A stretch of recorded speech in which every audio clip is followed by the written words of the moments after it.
Welcome to formatting a pivot table report for printing. Exercise number 7 from the Excel Custom Classroom Training Advanced Level Training Manual. Brought to you by Shiftkey Solutions, and I am Eric Ripley.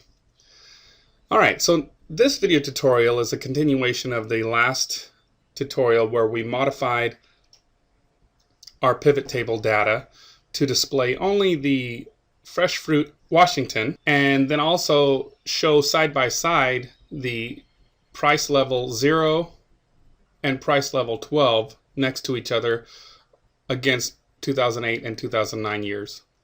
Now, if we remind ourselves, the price level code 0 represents regular price items, and code 12 represents advertised items, so that we can get a nice report for that. So in this tutorial, we're going to talk about formatting this for printing purposes. Right now we could print this out, and I'm sure if you've ever worked with pivot tables, I'm sure you've seen plenty that look like this. You could probably make sense of it. You can definitely read it, but it's not very attractive. It doesn't draw you in. It doesn't have any depth and attractiveness. So let's modify this up a little bit.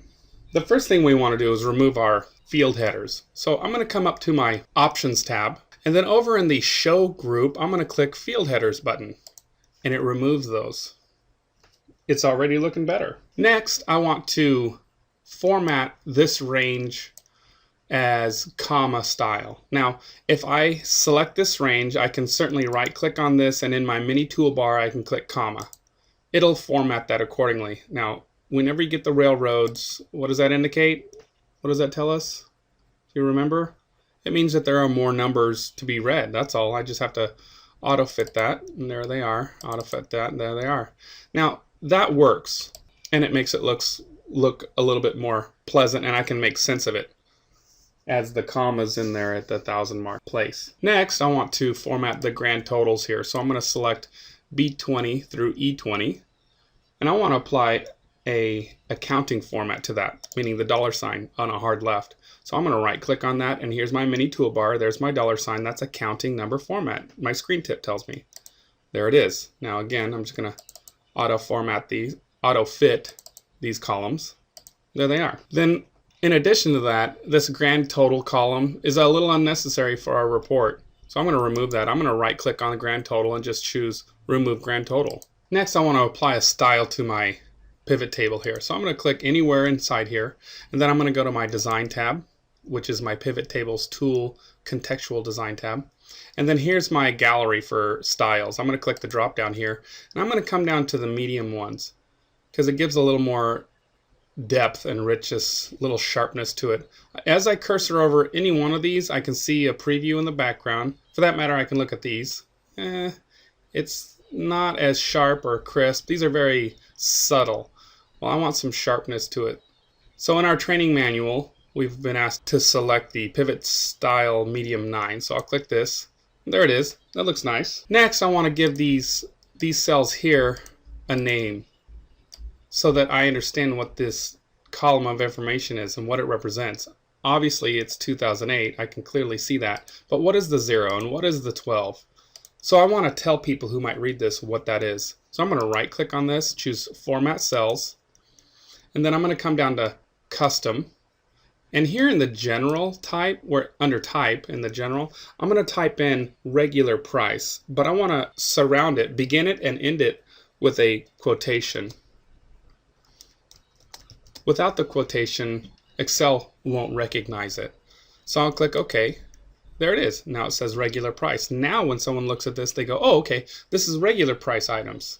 Well, this needs to be advertised price items. So I'm going to repeat those same steps. Right click on the 12, Format Cells, and then go down to Custom, select the word General, and type in quotations, advertised.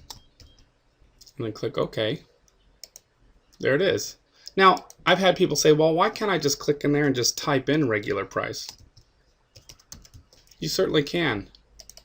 But in doing so, you jeopardize the data integrity. So if I select this cell D5 and I look in my formula bar, I see what's inside that cell, the actual word regular price. If I click in C5, what's inside that cell is actually the field header 12.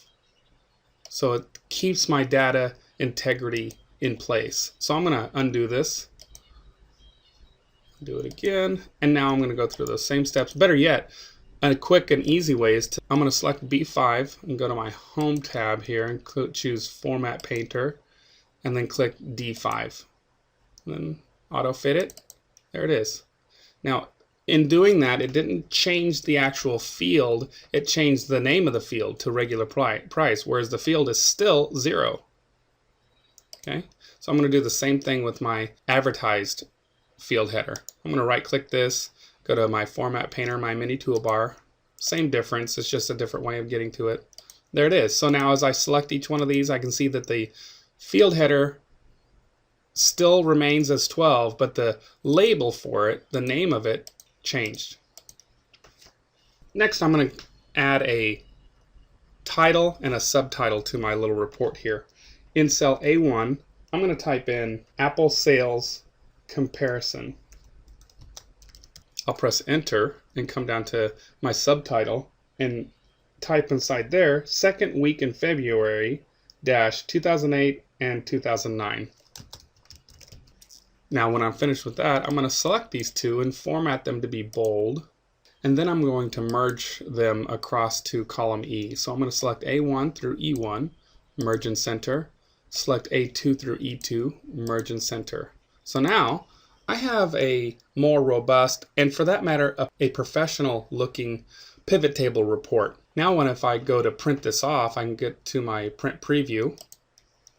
It's going to look just like this. And folks, that looks pretty sharp. Now if I look at my preview, I can see that it's a little closer to my left edge than it is my right edge, so let's fix that. If I come down here to my page setup and then go to margins, here where it says center on page, I'm going to choose horizontally. Now if I chose vertically, it means it's going to be placed in my dead center. In fact, here's my preview. After I select it, this is my preview. I'm going to deselect that and just choose horizontally, then click OK. And now it's better suited for a nice printout. And then from there, I simply click print and it'll print it out. Let's go back to our Home tab. And that's it. That's our tutorial. Thanks for joining me. And if you didn't know how to do this beforehand, well, now you know. And I encourage you to share this with as many people who might need help with it. Thanks, and don't forget to comment.